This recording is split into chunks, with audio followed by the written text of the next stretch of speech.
What's going on, guys? Welcome back to another episode of the Nerd Locker podcast. I'm Brandon, And I'm Jimmy. and that's it this week. We lost Patrick. Patrick is busy doing Ohio stuff, is what he said. That's admirable.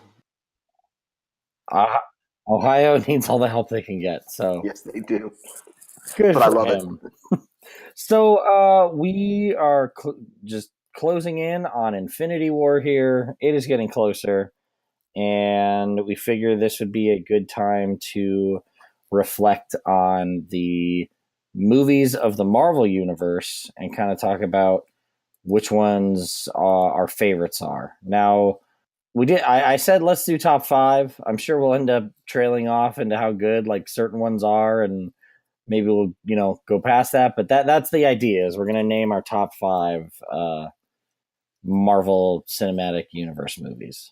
And this is one of those things that we've talked about offline that I feel like there's a consensus on these, but then I see other lists come out and I'm like, what the hell is that person thinking? There's no way that would be that high.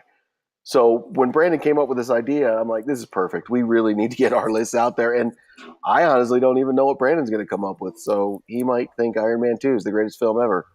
And then I'll disconnect and leave.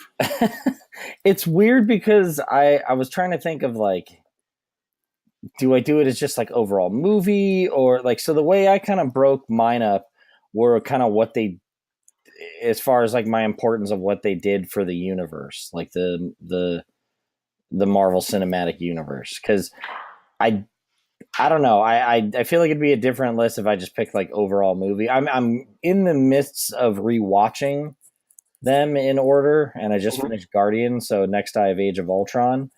But I don't know. So do you want to go like we each name one, or you want to name our top 5 and then go from there? Like, what do you want to do? Yeah, why don't we count down to 1? So 1 will be the best, and 5 will be the 5th best. Okay. So what's your fifth? What's your top 5? Starting with 5. Start with number 5. I kind of did what you did, where I took into account the Marvel Universe overall, but I did sprinkle in some of my favorites.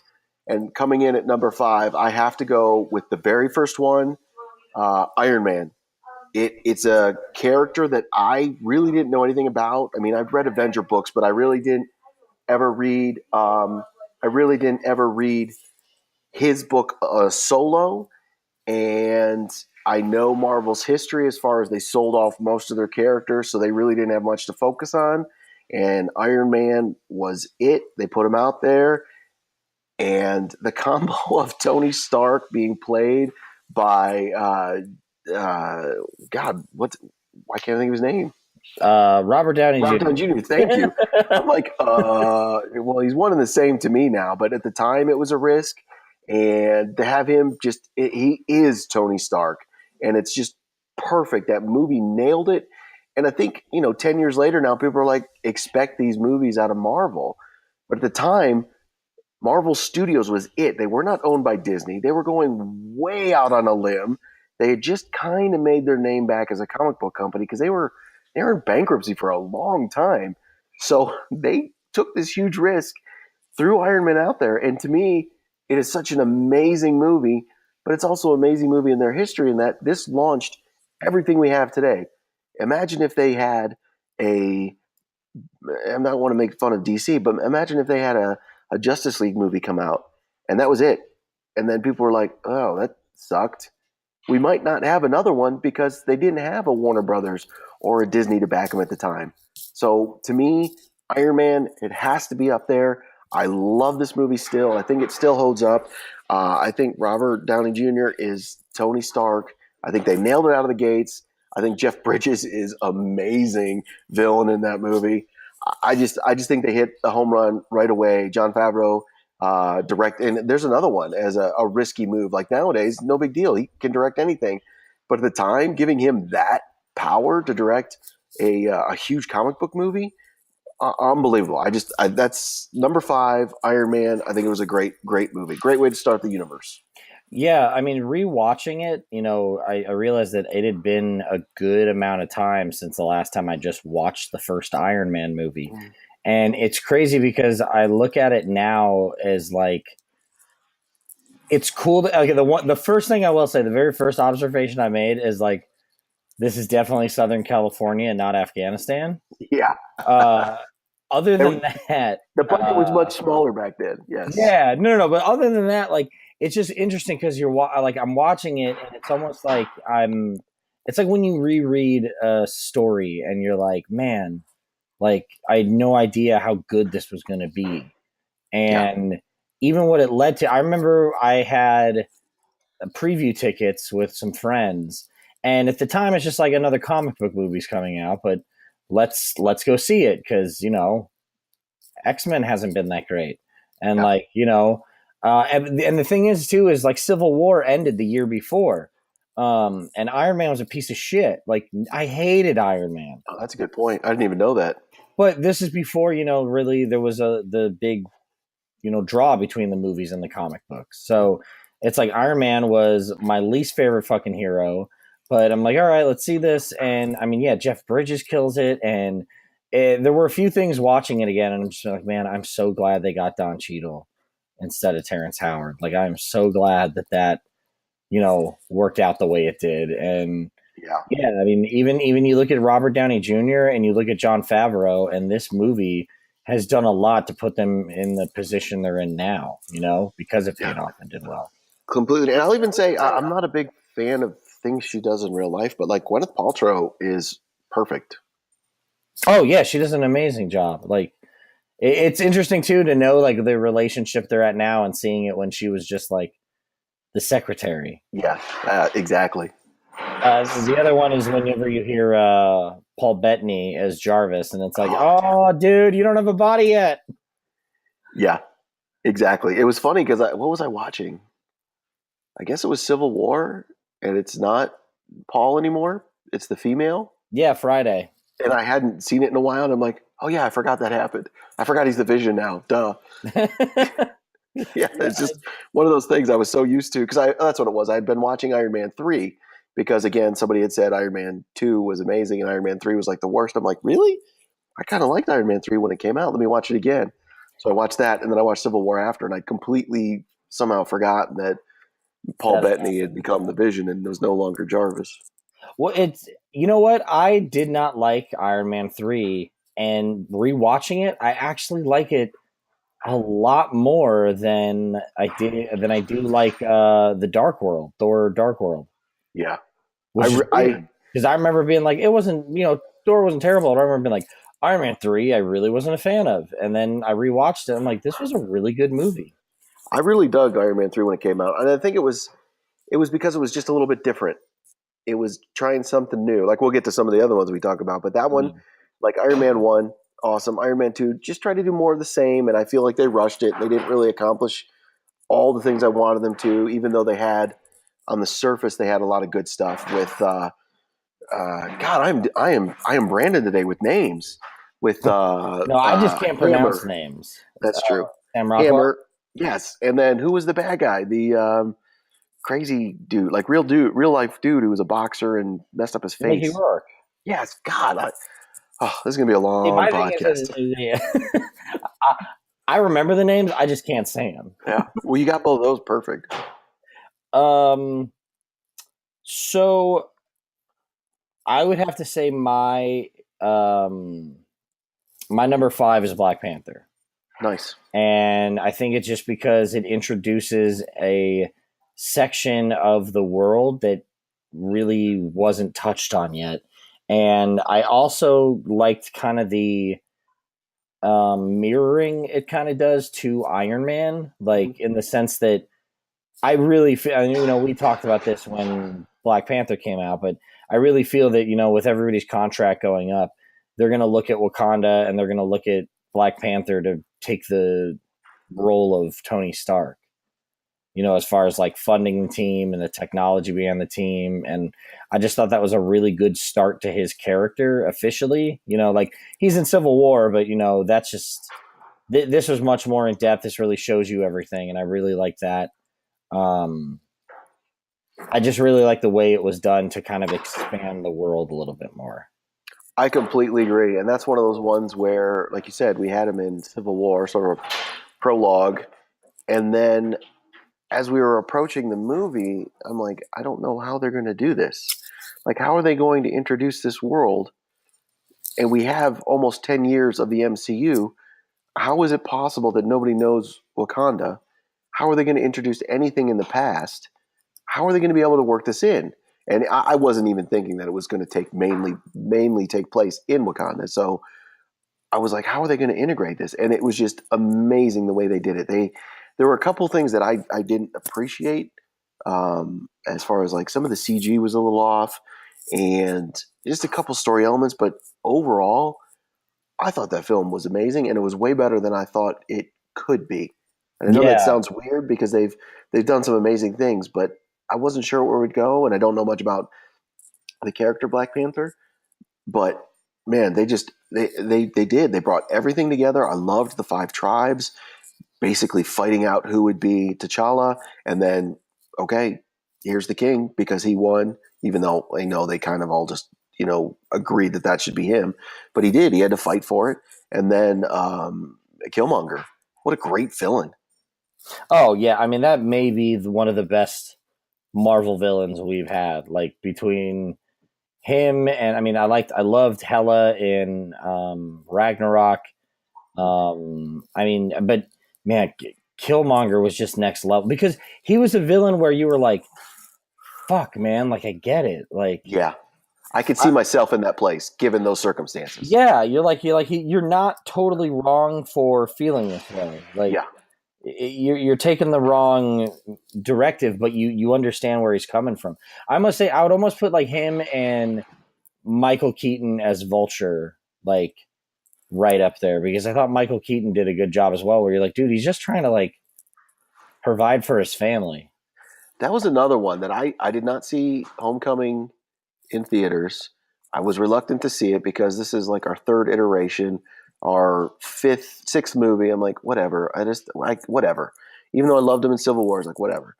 And then watching it, and then sort of seeing the twist, I'm like, this was really well written. Like they clearly thought this out and didn't just do what we had seen with Spider-Man. They actually had a really good storyline to keep me engaged. I was really impressed with that, and Michael Keaton was one of the main reasons. Yeah. The thing I didn't Spider Man isn't in my top five, Mhm. but I did hope we talked about it just because I like that we finally have a solid Spider Man movie. Like they did a good job. After three Tobey Maguires and two Andrew Garfields, like it was refreshing to see him done properly. Yeah, And no, like I agree. I was a little worried because I'm like, man, they fucked up so many times, but let's just I don't know. Let's just see what's going on. But I really, really, really enjoyed it. yeah, I would definitely. That's not in my top five either. I would give that an honorable mention because it was. I had thought at the time, and we're talking about, I guess, in the early 2000s, Sam Raimi Spider Man. It was like groundbreaking. I loved it. I especially loved Spider Man 2 with Doc Ock. But I go back and look, and I'm like, those don't really hold up that well. But Homecoming, I'm like, you know what? The story is strong. Yeah, it's over the top in some respects, but it's realistic. Like you Yeah, said, you can see why Michael Keaton does what he does.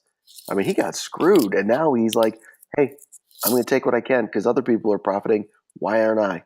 yeah.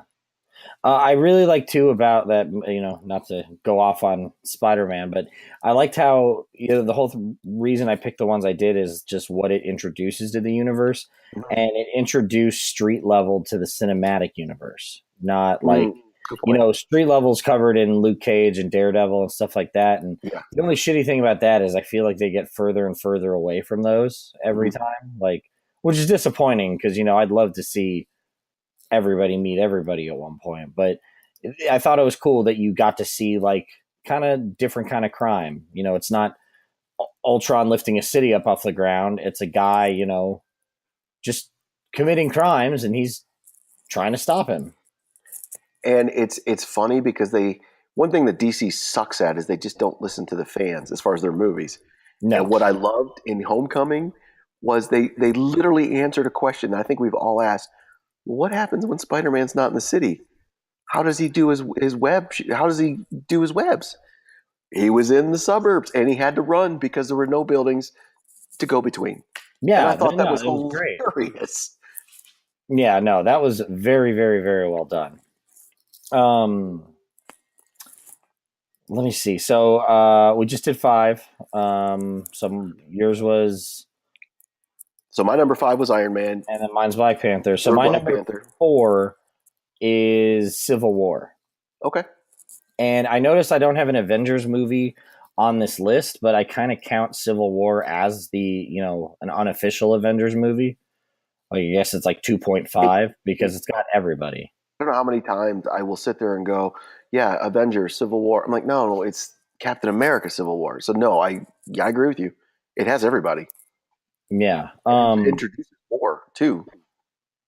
Yeah, I mean you introduce Spider-Man, you introduce Black Panther, you kind of see it, it's the first movie where everybody's together, and I think that was a big thing as well, because although you've seen the Avengers together, it was just neat to see pretty much everyone except for Thor involved, Hmm. like even Ant-Man, and the fact that he goes, giant in that movie for the first time was awesome. Yeah, exactly. But yeah, I loved the, how much it continued the story, how, it definitely puts the divide between Iron Man and Cap. And, I think it really I think it did a really good job of setting up for what we're about to see in Infinity War too. I completely agree, and I really, I think looking back, one of the things that before the movie, it was like, how are they going to pull this off? Because one, they don't own the rights to, like at the time, Fantastic Four or the X-Men, who are a big part of, especially Fantastic Four, a big part of the Civil War storyline. How are they going to do this? And taking the preconceived notions from the comic book version of Civil War and the way they altered it and made a huge twist with why Iron Man hates Winter Soldier, it's like, oh my God, this is what could possibly tear Iron Man and Captain America apart? Well, it can't just be this friendship with Winter Soldier and Captain America. There's got to be more to it. Just because they won't sign a piece of paper. And then when Yeah. they get to that third act and you're like, oh shit, that would be the only thing that could cause this. And they nailed it. And Oh you yeah. feel it. Like when he says, he's my friend, he's like, you were my friend, or whatever it was. And you're Yeah. like, oh, damn, this is it. There's no going back. This is the end of them. I mean, they might be amicable in the future, but they're never going to be the way they were. No, I mean that there was like a permanent divide once you find out what happened.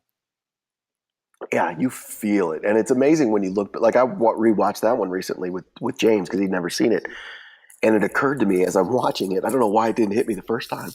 It was like, oh my God, this is so weird. Captain worked literally with Howard, like he knew him, his dad, and Yeah. then now he's working with the son, so he has a literal connection to both of them, and obviously Tony knew his dad, duh. So it's like all they knew, everybody knew each other, and you're like, oh my God. I mean, this is just, it's not just seeing somebody in a picture like everybody else has seen Howard Stark. These two people knew him and Yeah. worked with him, and it's The like, three oh the three people knew each other at different times, but yes, they didn't know each other together, which was like yeah. It was crazy. such a weird realization as I was watching. I'm like, this is layer on top of layer. This is such good writing. Yeah, and that moment when he realizes that he's the one that that Bucky's the one who murdered his parents. Hmm. It's almost like that Peter Quill moment in Guardians 2 when Kurt Russell's like, "Ah, man, I hated putting that tumor in her head," and it's just like, "What the fuck did you just say?" Exactly. And Like what? yeah, and it's like, and like you feel it, that you know what I mean. Like it's a different thing because you're like, "Oh, this fucking bastard needs to get his," but with the just the way you now feel about Bucky and how screwed up he's been, and how like how badly this was handed to him, you're like, you feel for Tony, but you're also like, fuck, dude, like it wasn't his fault, like Yeah, it wasn't him. Yeah, and you really see like the pain Bucky goes through. Yeah, it was a very well done movie as far as like just giving. That's I think my favorite thing about the Marvel movies is you have multiple people in them, but you still the writing's done well enough that everybody gets development. Yeah, and again, I don't want to knock DC, but take a note, DC. There's an amazing fight scene with three people there at the end, and it goes on for a while, but I'm entertained the whole time. Every time I watch a damn DC movie, it's like, okay, the fight can end now. Can we please move on with something else? Because this fight will not end. Please end. But it's like Civil War. They just nailed it. It was perfect. It's like, yeah, they're beating the crap out of each other. Winter Soldier loses his damn arm. It's like, wow, they're just going until one of them is going to be exhausted or dead. Yeah, I mean they just it's pretty incredible. Like especially looking at DC to Marvel. You're right. It's one of those things that they do that with three people with no really crazy powers, Mm. and it's better than Wonder Woman fighting Ares throwing shit at her across a fucking airfield. Yeah, it's like, please just stop. Yeah. So what's your number 4? My number 4, and I'll be honest, I had a tough time rearranging this list back and forth because to me there's so many good ones, but I had to go with the Avengers, and I'm putting a caveat on it. This is the first team up movie we've seen with all these guys that we had seen previously in individual movies. Bringing them together, as Joss Whedon did, to me was amazing. Previously, to my knowledge, we'd only really ever seen like the Fantastic Four, which didn't work. And I'm talking about the original Michael Chiklis as the Thing Fantastic Four. It was okay, but it wasn't great. The X-Men, which started off great, but I don't think it's really stood the test of time. So those kind of wore with age, and there were some really bad ones in there. So with him being able to bring these superheroes together, and we'd already seen them in their own individual movies, then bring them together in a way that made sense, that entertained, that continued the story, I thought was fantastic. I don't think it holds up as well as it when it first came out. I will put that on there. But I do think when it came out at the time, sort of the culmination of everything Marvel had done at this time, and I believe they were owned by Disney at that time, putting all that together, I think that was a great feat, and I think it was just awesome when you first saw it, that holy crap, here's the Avengers, and it works. It's amazing. And to that end, again, going back to DC, like we have the Justice League, Marvel knew, here's our money guys, we're putting them in there. Awesome, the Avengers, instead of like DC that's like, here's the Justice League. Oh yeah, forget about Green Lantern, don't worry about him, and don't worry about the Martian Manhunter. Here's the ones we picked for you guys. It's like, no, the Avengers, they picked the ones we know, and they put them in there, and it was perfect. Yeah. I rewatching Avengers, that was one that I was like, I wonder if it's not going to hold up because I remember hating Cap's costume so much Yeah. and just being like, it's just too sleek. Like it almost like it because it looked less bulky, it just looked weirder to me. But rewatching it, I'm like, shit, this movie's still very good. And it was cool to see everybody kind of meet up for the first time. Like the first scene of when Tony Stark makes his grand entrance against Loki, and then even when him and Thor and Cap fight in the woods and having everybody on the helicarrier, I remember thinking like, was everything too clean? Was everything? But they really did a good job. And you know what I did pick up on, and I never noticed this the last couple times around, but rewatching it this time, the Shield agent, who's the Hydra guy, Yeah. he's in that movie. Really? He's on the helicarrier. That's interesting. Yeah, and I was like, oh shit, like That's so impressive. yeah. So it's like, I kind of like the idea that they had, Wow.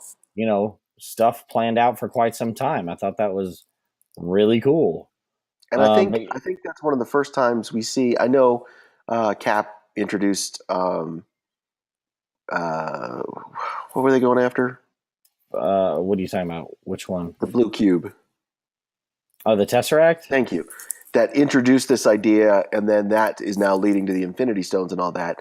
But what I liked was I think the Avengers felt like the first culmination of we have a larger picture that is the MCU, and we're going to keep going.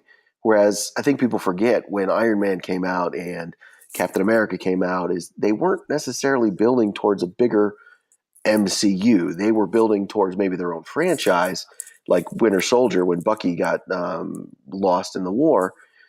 But they weren't necessarily building to this huge thing that's now coming out with Infinity Wars. But I felt like Avengers was the first time where, like, wow, there's something bigger than just these individual guys. There's a bigger storyline going on. This is awesome. Yeah, I think like at the end of Iron Man when um he says the Avengers Initiative, it was such a thing that you're like, that's what they're going for. Like Yeah. that's what we're gonna build towards.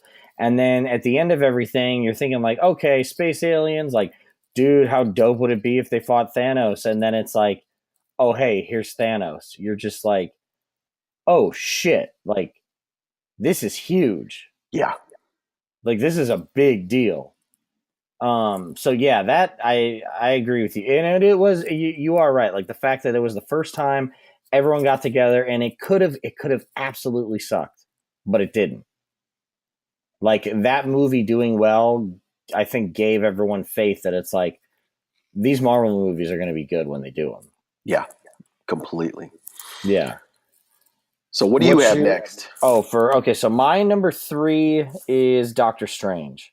Bam. And We can get this out of the way. I got the same exact thing. perfect. I just liked it because once again it introduces a new side of the universe, and with the Avengers, they at least like, oh, there's aliens, and even with everything else, there's certain aspects that kind of like go on to everything, but this was like, mysticism isn't touched in anything until Doctor Strange. And even like as far as we know, there, with the exception of maybe like the Soul World and Black Panther, like there's not much mysticism discussed at all for any reason. No, I feel like the only time is I think Thor, I don't remember where, alluded to the place between science and magic. And that was the only time. Yeah.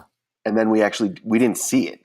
So I Well, like completely agree. they kind of like I mean, with Loki, address yeah. that. Yeah, well, they kind of address too, like what you call magic is what we call science. So like they break that down very clearly of like, hey, this is what this is to us, but like this isn't science. This is actual mysticism. This is magic, and I just thought it was cool that they introduce it, and they introduce it in a very good way.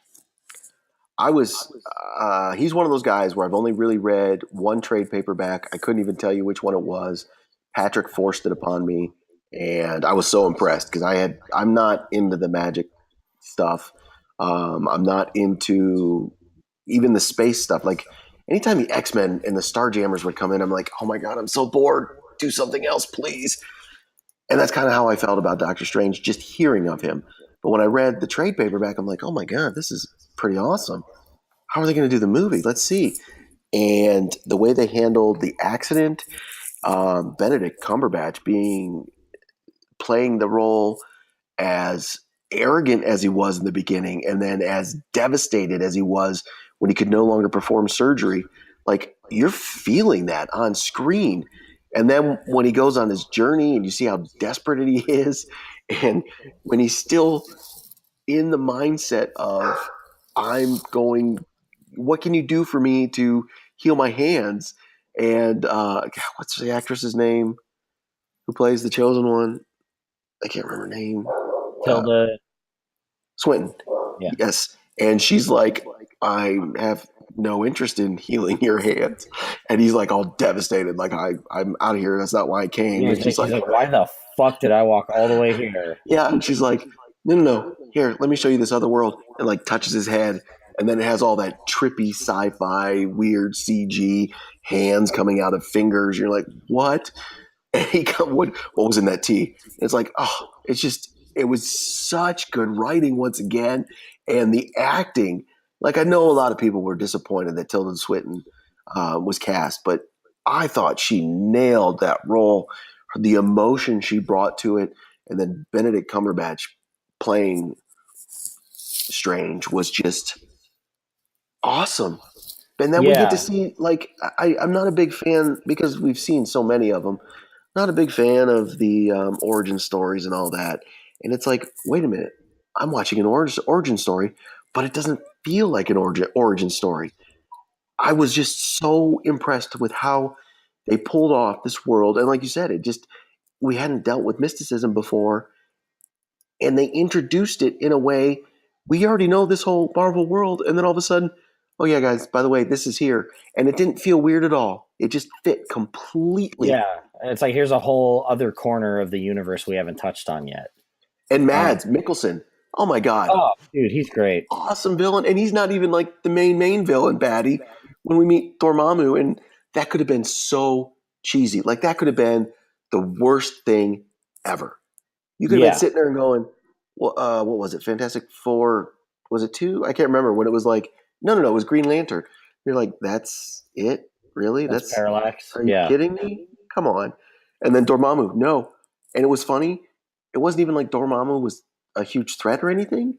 As far as like, it's like he was, but you didn't see the whole scope of him because it was supposed to be just this like handed over deal. Like, exactly. So here you go, dude. it wasn't, Welcome to the world. and it wasn't visually threatening, but the way they handled it and the way Stephen Strange conquered it, it was like, it's perfect. I am so satisfied with this story.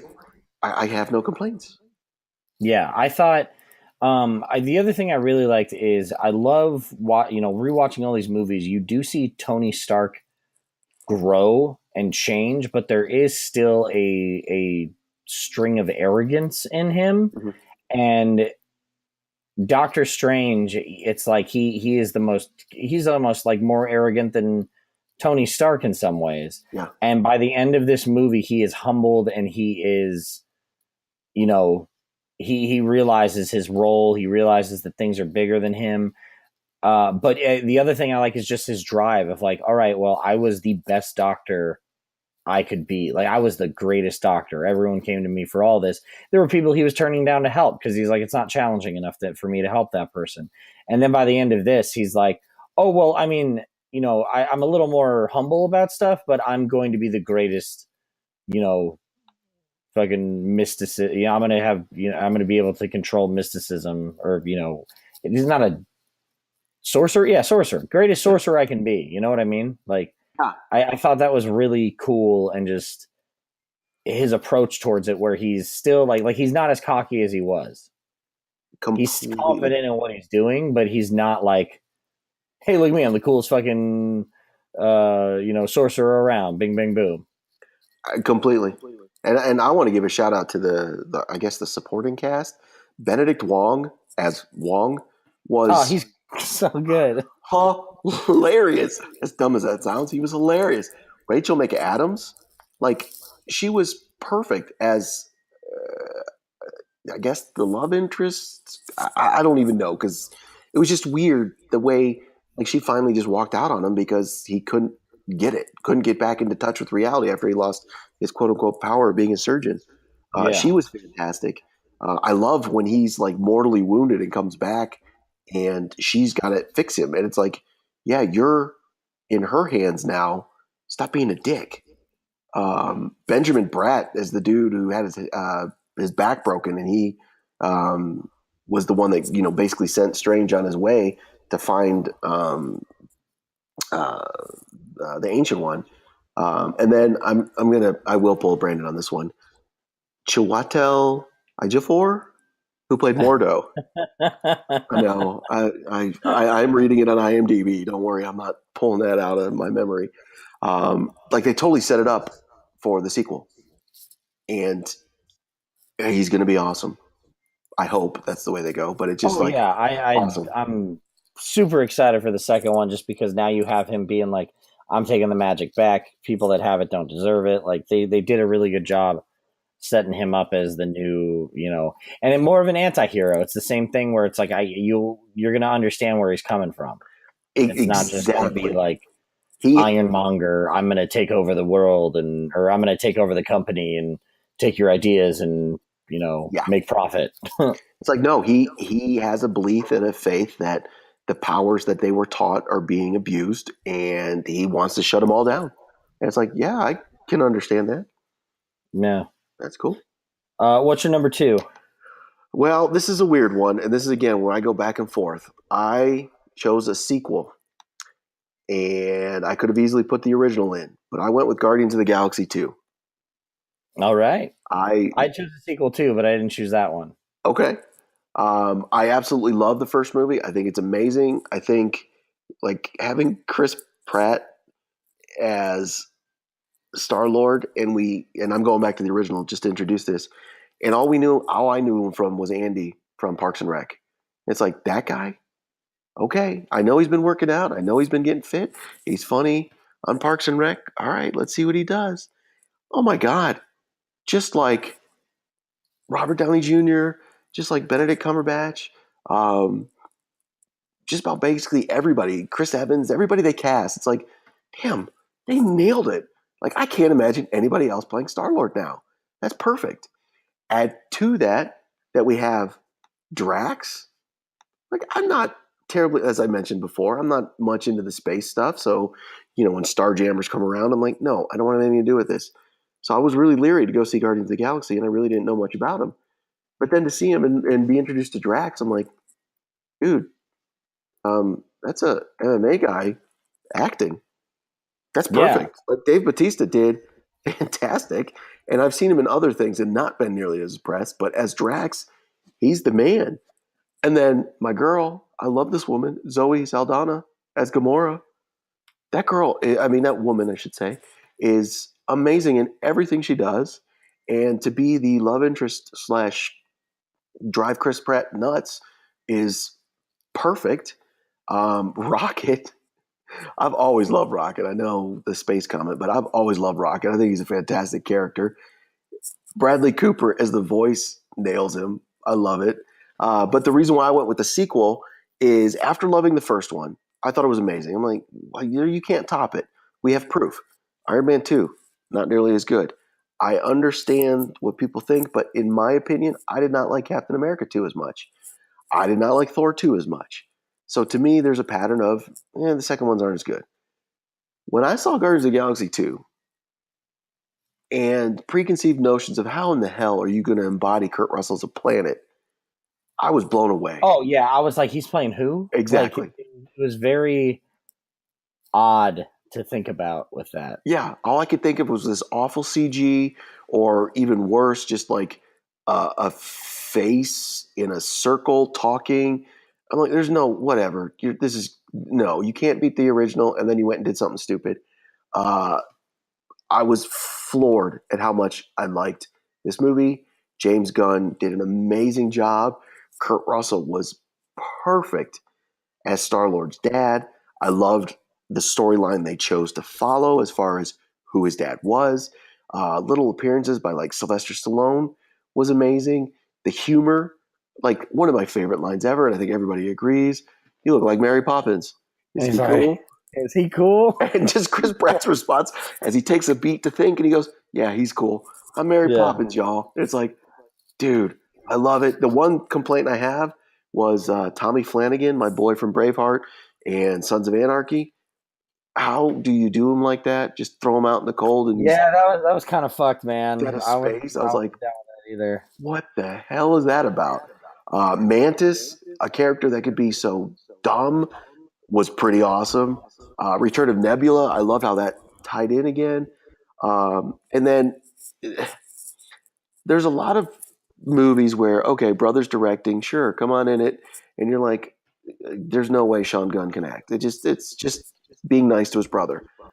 The scene at the end when Yondu is being honored, they shoot his body out, all the other Ravengers show up, and his reaction looking out the window, and he just screams, yeah! Like, I'm sitting there tearing up. I'm like, oh my God, I'm crying at a goddamn stupid movie where Yondu died. Yeah, it's like there are several things about it that you weren't really expecting, and that was one of the things that I liked. How one, it picks up relatively soon after the first one, Mm-hmm. and it was funny because halfway through the movie, I'm thinking like, we're not really going places. Like we're just here on this planet and we're waiting for, Rocket and the Ravengers to catch up. And then I'm like, oh, so like this is the movie. Like we are here. You know what I mean? Like you kept Yeah, thinking like after the first one, it's like shit. They're flying all over the galaxy and they're flying. You know what I mean? Like, and then in this one, it's very contained, but they still did a really good job of telling a story and kind of having everybody grow with that. Like even like when they rib Rocket, it's kind of like shit, dude. Like he really does not like being fucking talked to like that. And no. And when, by that, the end of the movie, you realize it's something like they all kind of respect each other a little bit more. yeah, because when they're again at Yando's funeral and there's Rocket and he's saying he's just pissed people off and he stole batteries he didn't need, and Star Lord's right behind him, goes, yeah, yeah, and then he looks like he goes, what? He goes, oh, you're talking about yourself. Yeah, okay, that makes sense. You do stupid shit just like Yandu did, just to piss people off, and it's just these touching moments that you don't expect. But then you have the amazing humor where they're calling him, um, what are they calling him? A raccoon. And he's getting mad. And they go, okay, trash panda. And he looks around and goes, is that better? And he goes, no, it's way I worse. was like, no, it's way worse. And you're like, okay, that's funny. Or Taserface when Rocket's Oh yeah, ripping little shit Taser. like that. Like that was fucking Yeah, hilarious. I mean, it's got so much humor. But then, like you said earlier, that how are you going to convince Star Lord it's not worth being this god? How are you going to turn this story? What's going to be the impetus to get us? Because when he's like, man, I'm gonna make some weird shit. I Like he's know. like, dope. I can do all this shit now. Like that's awesome. I had no idea. Yeah. And he's like, I'm just gonna make some weird shit. And we see And then his it's friends are threatened, and we understand that. But Chris Pratt is, or Star Lord is totally stuck in, like you said, making weird shit. And then the slip. If Ego had not said that, it probably would have kept going. But he said, "It pained me to put that tumor in your mother's head." And it's like, what?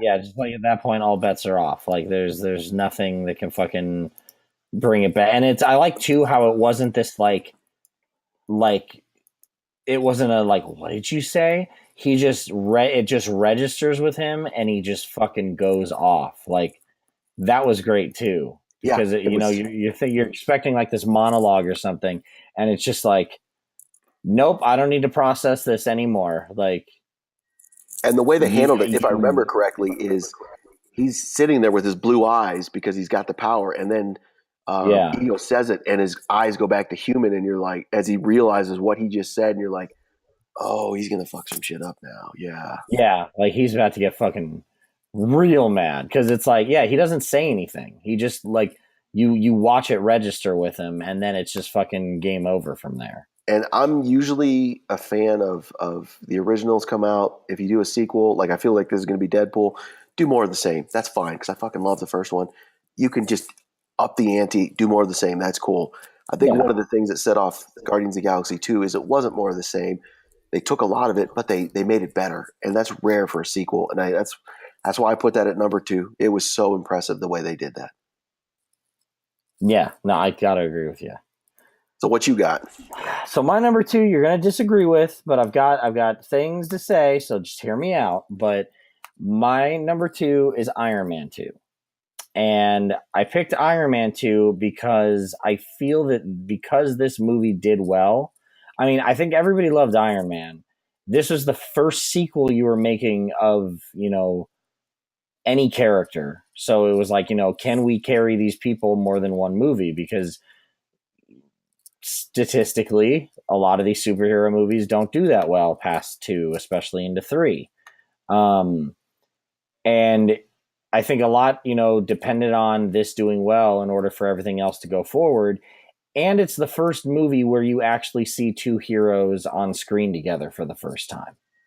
You see him and War Machine fighting together. They fight each other. You introduce Black Widow, which was really cool because I still think Scarlett Johansson does an amazing job at her. And at rewatching Winter Soldier, I'm like, dude, there's no reason we can't have a Black Widow spy movie. There's no reason we can't. Like, they did that so well. I want to see her in her own movie, but I digress. it's just the way they function together gave me a lot of hope of like, all right, so they know how to handle this now. Like the franchise or the studio understands that we're going to be putting out heroes here, and here, and they're gonna have to work together. And I think that was just like the first taste of having two people on camera together. And I got to tell you, that atrium scene when they fly in there and all the robots land is still one of my favorite scenes in any Marvel movie. I'm glad you brought this up because prior to hearing your number two, I can only think of one thing I really disliked about you, and that was the Yankees. Now I have two things. That's cool, Brandon. Cool. Oh, come on. But like this movie did so much to move everything along. And I got to tell you, Sam Rockwell alone is worth watching that movie again. Like Sam Rockwell's so good. And it's cool because he's a villain, but he really sucks at it. Like he's a terrible villain. He's just jealous of Tony Stark the whole time. And he's like, you know what? Fine. I'm going to get this guy out of prison. And then Mickey Rourke fucks him over too. He's like, nah, I'm using you for your shit. And you're too stupid to see that. So cool. Thanks. I can't believe you don't like Sam Rockwell. I do. I really do like Sam Rockwell. I actually rewatched this recently too because I'm catching up James on the movies he's missed, and I've been a horrible father in that I snuck him into a theater to see Avengers. I think he was in first grade. Allison got really mad at me. That's the wonderful thing about being married. And I've shown him, because of that, I've shown him bits and pieces. Like I've shown him whole movies, but bits and pieces of the MCU along the way. And now he's old enough where he can really watch everything. So I'm having to go back and show him things he'd missed. And we watched Iron Man 2 probably about 2 weeks ago. And admittedly, it's not as bad as when it first came out, in my opinion. I think the first one was so amazing. If I remember the release schedule, it went Iron Man, Incredible Hulk, Iron Man 2, and then Captain America, Thor. So that, in my opinion, they really rushed it out. Again, they weren't owned by Disney yet. They were trying to capitalize on money, rightfully so. I mean, they were a small studio. They needed to do what they could do. And I felt like at the time it showed. Looking back on it, I do think it holds up a little better. Again, I think it's in the middle. I do not think it's one of the better ones. I saw some things I didn't remember, like Kate Mara is in it. She's just a U.S. Marshal who serves Tony a subpoena, which cracked me up. But it's like, yeah, you're like, Jesus. Yeah, it almost She's come a long way. Watching that though, because it was like, oh, I guess she can't ever be anything else in this universe because she's just a U.S. Marshal. That kind of sucks. Right, just a quick cameo. But it did make me sad seeing Gary Shandling as Senator Stern because he's passed away. I was like, oh, that sucks. That could have been cool. But he's so fucking funny at it, though. He's so perfect. Even in Civil or even in Winter Soldier when he's like, Hail Hydra. It's just like, of all the fucking people Gary Shandling is a fucking Hydra agent. Yeah, completely agree. No, it was better than I remember it. I do really enjoy Sam Rockwell. Watching it again, though, I remember the one thing I liked in the first time I saw it was Mickey Rourke. This time I actually found him to be more of a distraction. Like, dude's not a great actor. Like, I thought I really enjoyed him the first time. This time I'm like, you're kind of annoying, man. Move on. The thing is I thought he did good for what he played in that, just because he was like, he didn't need to talk. And it's weird because it's like Tony Stark thinks he's like, I'm a fucking genius. I figured out the arc reactor. I've made it so small, because that was a big thing that Obadiah had an issue with. He's like, how the fuck did Tony make this in a cave? Right. And Tony's like, I'm a goddamn genius. And then this dude in Russia is like, hold my beer or hold my vodka, and does it again, like with less. Yeah, that's a good point. But yeah, well, I'm sorry to disappoint you in my pick, but hopefully I earn your love and trust with my number one pick, and that is Guardians of the Galaxy. Nice. Guardians is, I think, my favorite because I think it's the one I expected the least from. And I loved this movie. I loved the soundtrack. I loved everything about it. And, being that, I worked at Maximum for so long and I read comics and I read Guardians, and it was never like the best book on my pull list, but it was fun. And, it was space stuff and Groot and Rocket, and it's these obscure characters. And when you hear that they're making a movie, it was like, whoa, like shit, is this where we're going to derail everything? But I think it turning out so good, like Chris Pratt, love Chris Pratt, well, a huge Parks and Rec fan, and I was like, he's gonna play Star Lord, like Exactly. fuck. And then Drax, Batista, you figure he was gonna be a big muscle bound idiot, but he kind of steals the show as well, like just the way he portrayed everything. It was like, you're just expecting like Drax the Destroyer. He's going to go in and fuck shit up. So they picked a big buff guy, but he's so fucking hilarious. And, I think the biggest thing about it was this came out around the same time Man of Steel came out, and no one really liked Superman, but everybody loved Rocket and Groot. And it's like, guys, what the fuck are you doing wrong here? Like, you're fucking up the most well-known superhero in the world. You're losing to a talking tree and a raccoon. And I think James Gunn was so perfect for that too, because it's like if you've seen his other movies, he's got that weirdness that I think just perfectly applied. And I think this doing so well has really eased everybody into getting excited and trusting in Infinity War. Because I don't think if you had the Guardians movies as the stepping stone to introduce you to Marvel space, it might have been a lot just to be like, here's a big bad alien coming to fuck up everyone. And it's funny because I think there's a bit of revisionist history here, but I believe it was the last year we were at Comic-Con and they sort of announced the list of Marvel movies coming out in the future. And there was Guardians of the Galaxy was on it, but it was almost like a footnote. Like, oh yeah. We threw this movie in there. And I believe at the time they still had Black Bolt. God, Inhuman. Thank you. My mind is gone. But they had Inhumans as a movie coming out. I don't remember if Black Panther was even mentioned yet. But I just remember that Guardians was definitely like a footnote, as in, all right, we're going to put this out there. We have no faith in it, but this movie will happen. And then when it came out, it like shocked even Marvel, and they were floored that there was such an audience for this that immediately there was going to be a Guardians 2, and the whole calendar of release was changed and shifted. And it was like, yeah, this thing made Infinity War a possibility. I mean, not necessarily a possibility because that was on the release schedule, but made that more of a possibility and pulled everything together in a way that I don't think they saw as what was going to happen. Yeah, I mean, I don't think anybody was ready for that, and I think that was the thing too. Is it's when you go in expecting nothing and it being good, it ends up being better, if that makes sense. For sure. You know what I mean? Like for sure. And it's just like, yeah, you were like, whoa, wait, this was good, and then you're like, no, this was really well done. Yeah, it was great story beginning to end. The graphics, CG, characters, humor, like you said, the soundtrack. Like, I mean, the movie is basically the soundtrack.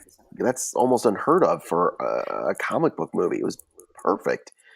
Oh, 100%. And like that was such a big part of it. Yeah, and then to do it in the second one too was even just as impressive. But I want to say that I'm an idiot, and it took me forever to find out who played Ronan. I don't know why. I was just accepting that. Oh, that's cool, Ronan. Cool, okay. And then to realize it was Lee Pace, I was like, oh my god, he totally melted into the character. Did not even realize that was Lee Pace. I still imagined him from Pushing Daisies. I was like, wow, that's awesome. Yeah. No, the whole thing was just so well done, and like just broadening the universe and really making it so Infinity War wasn't just a shot from left field of like, wait, who's Thanos? Like he's a big bad guy? Like, I mean, comic book fans would have been stoked for Thanos regardless, but I just thought that was a great introduction for him. No, Infinity War could have easily been a redux of Avengers, where you just have an alien race coming in. It was like, Exactly. okay, cool. But now you give backstory to this character, Thanos, the bad guy, by having Gamora and Nebula and having them again in another movie, and it just shows more of what an asshole he is. And you're like, okay, this is going to be pretty good then. So I completely agree with you. Completely agree with you. So, what is your number one movie there? I had a tough time with this because it's so new that I'm like, man, I don't know if I can have this be number one. But at the end of the day, this movie shocked me, entertained me far more than I thought possible. I actually saw this in the theater 3 times, which you know me, I don't go to It's the unheard theater. of. Yeah, I don't. It's Thor Ragnarok. I was Nice. so blown away at how well crafted that movie was, how we have a long break between Dark World and Ragnarok. And Dark World was like, when I saw Thor, I had no expectations. I liked the comic, but I really didn't have expectations. I didn't know how they were going to pull this off. I was really wowed. I'm like, man, they nailed it. This is awesome. So I had a lot of expectations for Dark World, and when that came out, I'm like, this kind of sucked. Like it was all right, but it Well, wasn't Dark very World good. was terrible. The Yeah, rewatching Dark World was absolutely oh, terrible, and like really, it was like, it oh just was man, not what I wanted to see after a lot of phase two wasn't strong to me. yeah, Like that wasn't strong to me.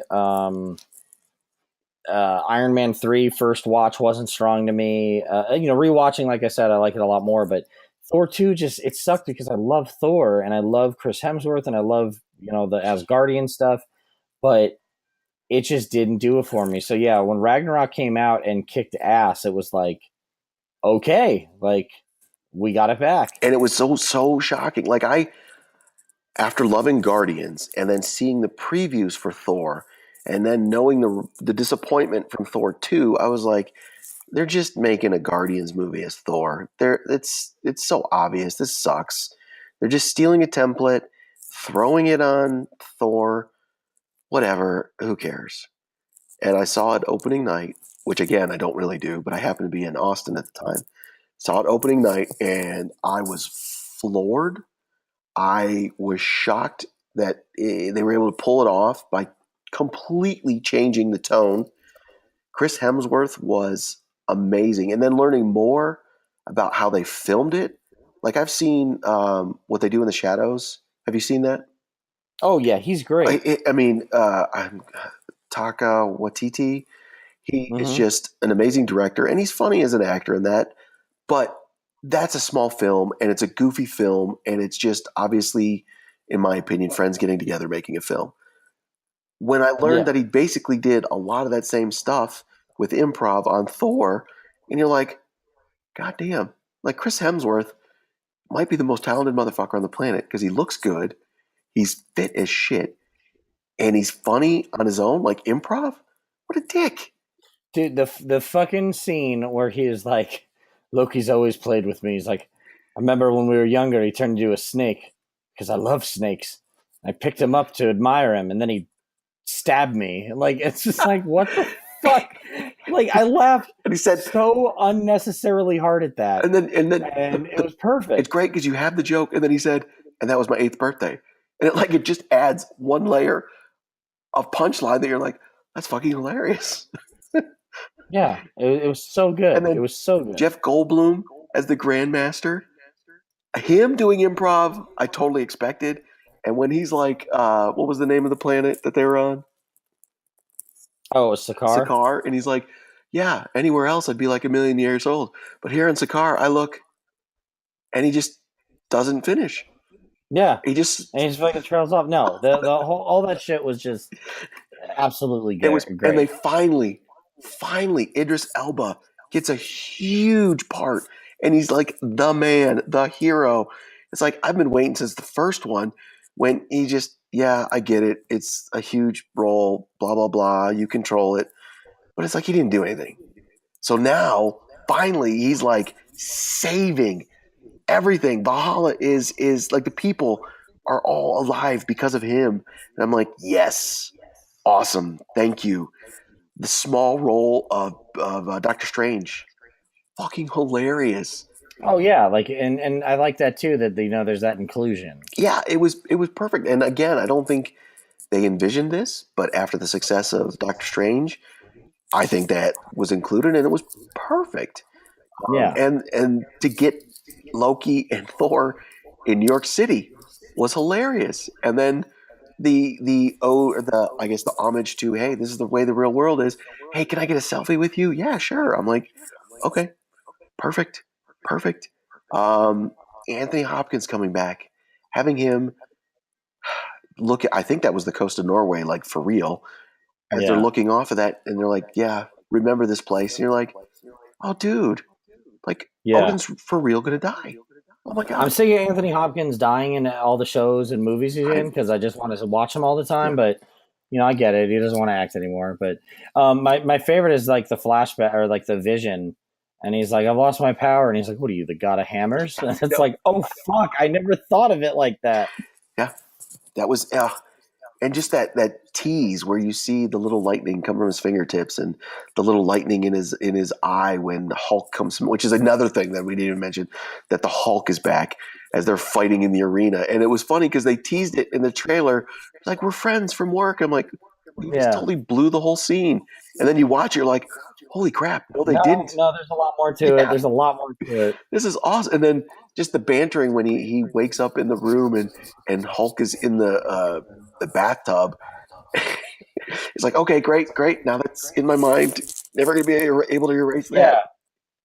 No, all of that was very, very, very well done. And that So I great. got to tell you too, if you look at like just Google like Thor Ragnarok screenshots, Yeah, some of the coolest picture or some of the coolest shots from any Marvel movie are in that movie. that's cool. I mean, there's one when he's flying with Sutter's skull Hmm. away from that dragon, waiting for Heimdall to open the bridge. That shot of just Thor going with the dragon chasing him, like it's so cool And looking. that, what a And great opening. Like, our last memory is Dark World. And yeah, then we see Thor in a cage talking to a skeleton. And then he's dropped on chains, hanging from chains. And dude's talking to him. And he's like, wait, wait, wait, I'm coming back around. I swear I didn't do this on purpose. And you're like, what the hell is going on here? yeah, And it's so funny. Gets him back in the action. I'll be honest, the really only big negative I have with this movie is the way they quickly just killed off his team. that was super. Okay, that was the one thing I was not a fan of because I'm like Volstagg. Never mind. Yeah, Like all of them. that was super bummy to me as I well. was And so bummed. even at the end with Executioner's death, I was like, man, like I just wanted more of that. But I think they're getting ready to wrap up the Asgardians anyways, so Yeah, we'll see what happens. But yeah, I agree with that. That was a very good movie. And I think the only reason I didn't list it is because it was so new and I didn't want to jump to that, but talking about it, it's definitely up there. yeah. It's and I will be angry at myself if I don't mention Tessa Thompson as Valkyrie and that flashback Oh, when they show the Valkyries. You're like, oh my god, this is like beautiful. And then yeah. talk about rewriting history. One of the greatest villainesses that we have now, Hela. Kate Yeah. Blanchett, who, if you told me Kate Blanchett was going to be in a comic book movie, I'd be like, all right, whatever. That sounds, why? Why would she Yeah. lower herself? And then you see it and you're like, oh my God, she was amazing. She nailed Yeah. that. No, 100%. So, and when she crushes Thor's hammer, it's like, oh my, and it's like, what happens right away? And you're like, oh my God, Thor's in trouble. Like, we've never seen this. Thor's in trouble. Yeah. No, 100%. It was like when she does that, you're like, "Oh fuck, like this changes shit." Yeah. Yeah. We're in trouble. And I got to give a shout out to the humor once again when Thor returns and we have quote unquote Odin, who was really Loki at the time, watching the play that sums up his life. And you have Matt Damon and Sam Neill and Luke Hemsworth playing Yeah. the characters. And you're like, this is fucked up. This is No, hilarious. It was fucking great. Like it was just such a cool cameo to begin with. Oh, it was. I just think that movie is so perfectly put together. And like you, I'm just like, it's so new. Is it because it's so fresh in my mind? No, fuck it. It's so far right now at this moment, it's my favorite MCU movie. All right, so there you guys have it. That's our top five. Anything else you want to add? I would say in the Marvel Universe, there's a lot that are at the top or very near the top. There's a solid middle where they're not the greatest ever, but they're good movies. And really, there's one or two that don't sit in the middle. They're below that, but there is nothing that's like crap. There is no Suicide Squad in the MCU, in my opinion. 100. I think that's it. Like there may not be, they may not all be your favorite. You may not like some as much as others, or you may be like, oh, that one's the worst, but the worst one is still better than the best one in DC or any of the other ones. Yeah. Fight me. Yeah. Prove me wrong. No, and I hate to say this because I did love Wonder Woman, but Wonder Woman would be a solid dead center in the middle, maybe even on the lower end of the MCU. It would not be the top as it is at the DC. I completely agree with you. Cool, man. That was fun. Yeah, that was good. You guys should comment or shoot us a tweet, or let us know what you guys let us know what your favorites are, your top five. You can send that to us and tell us why we're wrong. We'll take it. Tell us we'll fight you. Do it. I mean, I bet someone will have a very well written reason, and then I will be like, "Oh, right, I need to rethink my life." Yeah, we got to rewatch these. We suck. Yeah, exactly. But anyways, thanks for listening, guys. We'll see you soon, and until then, have a nerdy week.